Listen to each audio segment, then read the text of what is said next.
Assalamualaikum warahmatullahi wabarakatuh.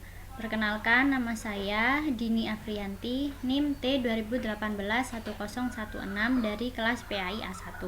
Di sini saya akan mempresentasikan tugas saya yang diambil dari kelas 8 bab 2, yaitu tentang ku berkahi, infak dan sedekah dengan ikhlas. Nah, tugas tersebut untuk memenuhi ujian tengah semester mata kuliah pembelajaran Al-Quran dan Hadis yang diampu oleh Bapak Ainur Rafiq MPD. Langsung saja. Infak sendiri berasal dari kata anfaqo yang fiku, yang berarti memberikan ataupun membelanjakan ataupun juga membiayai yang berhubungan dengan perintah-perintah Allah. Nah, sedangkan menurut Kamus Besar Bahasa Indonesia, infak sendiri merupakan sumbangan. Infak sendiri merupakan sumbangan ataupun pemberian yang berupa harta ataupun benda. Nah, harta di sini akan tetapi memiliki pengecualian, yaitu yang selain zakat yang telah diwajibkan. Nah, sedangkan menurut istilah berbeda lagi. Infak menurut istilah adalah memberikan ataupun mengeluarkan sebagian dari harta ataupun pendapatan kita untuk kepentingan orang lain yang telah diperintahkan ataupun diajarkan oleh ajaran agama Islam. Nah, infak di sini berbeda dengan zakat. Infak tidak mengenal istilah nisab dan yang jumlah ditentukannya secara hukum, tetapi sesuai dengan kemampuan masing-masing, dan penerimaannya pun tidak ditentukan sebagaimana dengan zakat.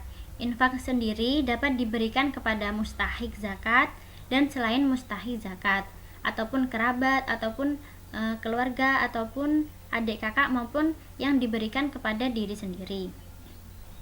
Nah, materi ini, yakni materi infak dan sedekah, sudah dijelaskan dalam Al-Quran surat Al-Fajr ayat 15-18 serta di dalam surat Al-Baqarah ayat 254 dan 261. Di dalam surat Al-Baqarah ayat 267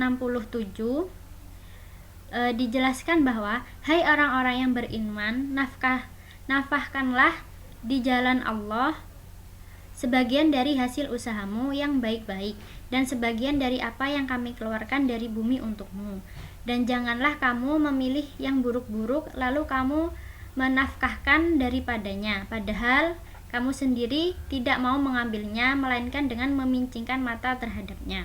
Dan ketahuilah, sesungguhnya Allah Maha Kaya lagi Maha Terpuji. Nah,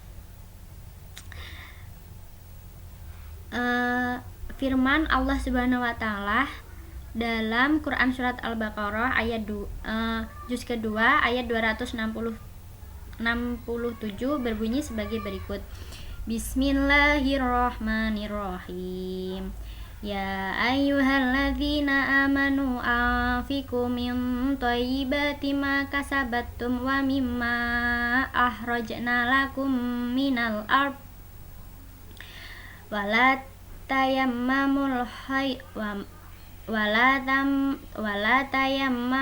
khabitha minhu nafiquna walastum bi akhidhi illa an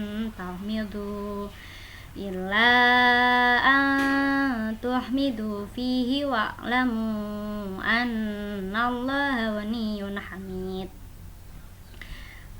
Ada lagi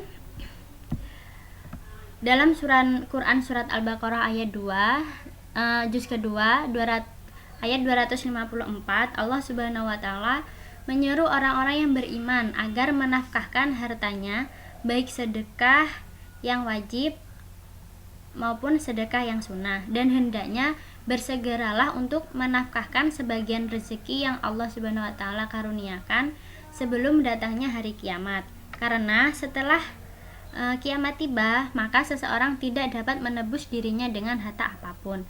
Pada saat itu tidak ada pertolongan dari sahabat, kerabat, bahkan keturunan pun tak ada yang peduli terhadapmu. Oke, selanjutnya isi kandungan dari Quran surat Al-Fajr ayat 15-18 menjelaskan tentang hal-hal sebagai berikut. Yang pertama, hendaklah manusia tidak menyombongkan diri di hadapan Allah dalam setiap keadaan, sedangkan banyak rezeki atau kekurangan. Terus yang kedua, hendaklah manusia senantiasa bersyukur dalam keluasan rezeki dan senantiasa bersabar dengan kekurangan rezeki. Yang ketiga, hendaklah manusia menyantuni anak yatim dan menyeru untuk memberi makan orang miskin. Terus isi kandungan Quran surat Al-Baqarah ayat 254 menyeru kepada orang-orang yang beriman agar melakukan hal-hal sebagai berikut. Yang pertama, hendaklah orang-orang yang beriman menginfakkan hartanya dengan baik, yang wajib maupun yang sunnah, yaitu sedekah. Yang kedua, hendaklah orang-orang beriman bersegera dalam menginfakkan sebelum datangnya hari kiamat. Yang ketiga, orang-orang yang beriman hendaklah meyakini bahwa nanti di hari kiamat ataupun di akhirat nanti hanya amal soleh yang akan dapat menjadi penolongnya. Yang selanjutnya adalah isi kandungan Quran surat Al-Baqarah ayat 261. Nah, di sana menjelaskan bahwa Al-Quran